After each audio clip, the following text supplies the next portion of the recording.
नमस्कार दोस्तों, स्वागत करती हूँ आपका। किसी गांव में दो मित्र रहते थे।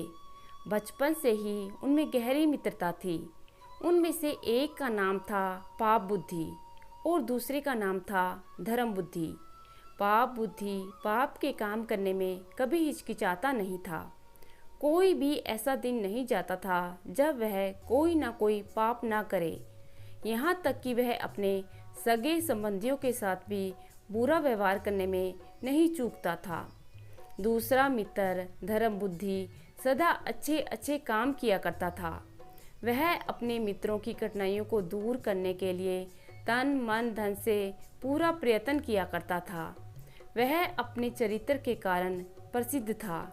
एक दिन पाप बुद्धि ने धर्म बुद्धि के पास जाकर कहा, मित्र, तूने अब तक किसी दूसरे स्थानों की यात्रा नहीं की है, इसलिए तुझे और किसी स्थान की कुछ भी जानकारी नहीं है।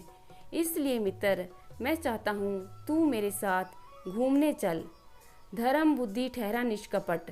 वह छल फरेब नहीं जानता था। उसने उसकी बात मान ली। ब्राह्मण से शुभ मुहूर्त निकलवाकर वे यात्रा पर चल पड़े। चलते चलते वे एक सुंदर नगरी में जाकर रहने लगे। पाप बुद्धि ने धर्म बुद्धि की सहायता से बहुत सा धन कमाया। जब अच्छी कमाई हो गई तो वे अपने घर की ओर रवाना हुए। रास्ते में पाप बुद्धि मन ही मन सोचने लगा कि मैं इस धर्म बुद्धि को ठग कर इसके सारे धन को हथिया लूं और धनवान बन जाऊं।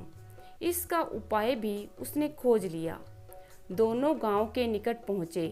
पाप बुद्धि ने धर्म बुद्धि से कहा, मित्र, यह सारा धन गांव में ले जाना ठीक नहीं है। यह सुनकर धर्म बुद्धि ने पूछा, तो इसको कैसे बचाया जा सकता है? पाप बुद्धि ने कहा, सारा धन अगर गांव में ले गए तो इसे भाई बंटवा लेंगे, और अगर कोई पुलिस को खबर दे देगा तो जीना मुश्किल हो जाएगा। इसलिए इस धन में से आवश्यकता के अनुसार थोड़ा थोड़ा लेकर बाकी को किसी जंगल में गाड़ देते हैं। जब जरूरत पड़ेगी तो आकर ले जाएंगे। यह सुनकर धर्म बुद्धि बहुत खुश हुआ और दोनों ने वैसा ही किया और घर लौट आए। कुछ दिनों बाद पाप बुद्धि उसी जंगल में गया और सारा धन निकालकर उसके स्थान पर मिट्टी के ठेले भर आया। उसने वह धन अपने घर में छिपा लिया।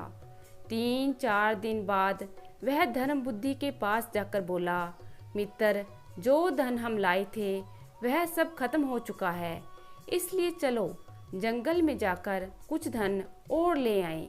धर्म बुद्धि उसकी बात मान गया और अगले दिन दोनों जंगल में पहुँचे। उन्होंने गुप्त धन वाली जगह गहरी खोद डाली, मगर धन का कहीं भी अता पता ना था। इस पर पाप बुद्धि ने बड़े क्रोध के साथ कहा, धर्म बुद्धि, यह धन तूने लिया है। धर्म बुद्धि को बड़ा गुस्सा आया। उसने कहा, मैंने यह धन नहीं लिया। मैंने अपनी जिंदगी में आज तक ऐसा नीच काम कभी नहीं किया। यह धन तूने ही चुराया है। पाप बुद्धि ने कहा, मैंने नहीं चुराया, तूने ही चुराया है। सच सच बता दे और आधा धन मुझे दे दे, नहीं तो मैं न्यायाधीश से तेरी शिकायत करूँगा। धर्म बुद्धि ने यह बात स्वीकार कर ली। दोनों न्यायालय में पहुँचे। न्यायाधीश को सारी घटना सुनाई गई। उसने धर्म बुद्धि की बात मान ली और पाप बुद्धि को 100 कोड़े का दंड दिया। इस पर पाप बुद्धि कांपने लगा और बोला, महाराज, वह पेड़ पक्षी है। हम उससे पूछ लें तो वह हमें बता देगा कि उसके नीचे से धन किसने निकाला है। यह सुनकर न्यायाधीश ने उन दोनों को साथ लेकर वहां जाने का फैसला किया। पाप बुद्धि ने कुछ समय के लिए अवकाश मांगा और वह अपने पिता के पास जाकर बोला, पिताजी, अगर आपको यह धन और मेरे प्राण बचाने हैं तो आप उस पेड़ के खोखर में बैठ जाएं और न्यायाधीश के पूछने पर चोरी के लिए धर्म बुद्धि का नाम ले दें। पिता राजी हो गया। अगले दिन न्यायाधीश, पाप बुद्धि और धर्म बुद्धि वहां गए। वहां जाकर पाप बुद्धि ने पूछा, ओ वृक्ष, सच बता, यहाँ का धन किसने चुराया है? खोखर में छिपे उसके पिता ने कहा, धर्मबुद्धि ने। यह सुनकर न्यायाधीश धर्मबुद्धि को कठोर कारावास का दंड देने के लिए तैयार हो गया। धर्मबुद्धि ने कहा, आप मुझे इस वृक्ष को आग लगाने की आज्ञा दें। बाद में आप जो भी उचित दंड देंगे मुझे स्वीकार है। न्यायाधीश की आज्ञा पाकर धर्मबुद्धि ने उस पेड़ के चारों ओर खोखर में मिट्टी के तेल के चीथड़े तथा उपले लगाकर आग लगा दी।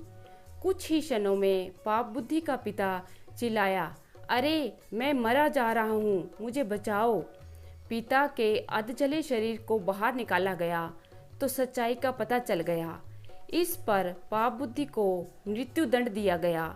धर्म बुद्धि खुशी खुशी अपने घर लौट गया। तो गाइस, यह कहानी हमें यह बताती है कि जीत हमेशा धर्म की और सत्य की होती है। आशा करती हूँ कि आज की कहानी आप पसंद करेंगे। धन्यवाद।